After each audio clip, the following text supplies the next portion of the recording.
सभी को जय मसीह की। आज हम पाप हमारा जीवन में क्या करता है इस टॉपिक पर अध्ययन करेंगे। आज हम देखेंगे पाप हमें परमेश्वर से अलग करता है, पाप हमें दोषी महसूस करता है, पाप शैतान को अनुमति देता है कि हम पर दोष लगाए। इन तीन विषय को लेकर आज हम अध्ययन करेंगे। पाप का कार्य क्या है? पाप हमें परमेश्वर से अलग करता है। ऐसा नबी अध्याय 59 का 2। परंतु तुम्हारे अधर्म के कामों ने तुमको तुम्हारे परमेश्वर से अलग कर दिया है और तुम्हारे पाप के कारण उसका मुंह तुमसे छिपा है कि वो नहीं सुनता। मेरे प्यारों, हमारा परमेश्वर सुनने वाला परमेश्वर है, उत्तर देने वाला परमेश्वर है, परंतु हमारा अधर्म के कामों के कारण परमेश्वर हमसे अलग रहते हैं और परमेश्वर हमारा प्रार्थना को नहीं सुनते। इसलिए लिखा है, तुम्हारे पाप के कारण उसका मुंह तुमसे ऐसा छिपा है कि वो नहीं सुनता।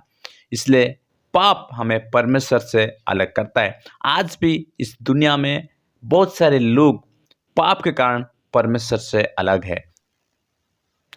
पाप हमें दोषी महसूस करता है। भजन संहिता अध्याय 38 का 4। क्योंकि मेरे अधर्म के कामों में मेरा सिर डूब गया और वे भारी बोझ किनाए मेरे सहन से बाहर हो गए। तो यहाँ पर हम देखते हैं कि पाप हमें दोषी महसूस करता है। पाप शैतान को अनुमति देता है कि हम पर दोष लगाए। प्रकाशित वाक्य अध्याय 12 का 10। फिर मैंने स्वर्ग पर से ये बड़ा शब्द आते हुए सुना कि अब हमारा परमेश्वर का उद्धार और सामर्थ और राज्य और उसके मसीह का अधिकार प्रकट हुआ है, क्योंकि हमारा भाई पर दोष लगाने वाला अर्थात शैतान, जो रात दिन हमारा परमेश्वर के सामने उन पर दोष लगाया करता था, गिरा दिया गया है। मेरे प्यारों, शैतान का जो मतलब है वो निंदा करना होता है। वह हमारा शत्रु है, इसलिए हमेशा वो हम पर दोष लगाते रहता है। पाप शैतान को अनुमति देता है कि हम पर दोष लगाए। जब हम पाप करते हैं, जब हम परमेश्वर के आज्ञा को उल्लंघन करते हैं, परमेश्वर के राह पर नहीं चलते, तो शैतान को मौका मिल जाता है कि वो हम पर दोष लगाए। इसलिए हमेशा हम प्रभु के मार्ग में जाना है, प्रभु की आज्ञा को मानना है और प्रभु यीशु मसीह जो शिक्षा हमें दिया है, यीशु मसीह जो वचन हमें दिया है, उस राह पर हमें जाना अवश्य चाहिए।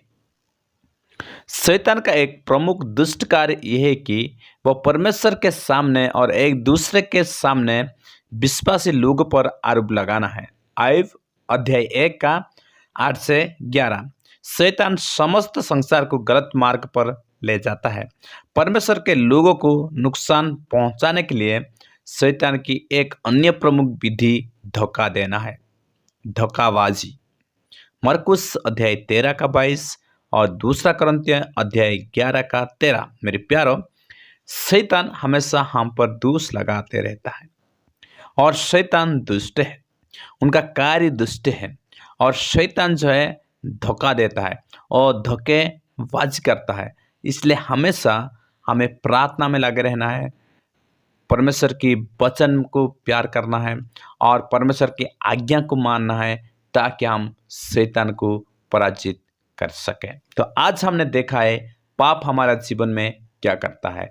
पाप हमें परमेश्वर से अलग करता है, पाप हमें दोषी महसूस करता है, पाप शैतान को अनुमति देता है कि वह हम पर दोष लगाए। इसलिए मेरे प्यारों, हम पाप ना करते हुए यीशु मसीह पर भरोसा रखते हुए, यीशु मसीह पर विश्वास रखते हुए पवित्र आत्मा की अगुवाई से जीवन यापन करें, ताकि हम इस पाप से छुटकारा पाते हुए एक अच्छी आत्मिक जिंदगी को हम जी सके। आज के इस अध्ययन के द्वारा परमेश्वर हम सभी को ब्लेस करे।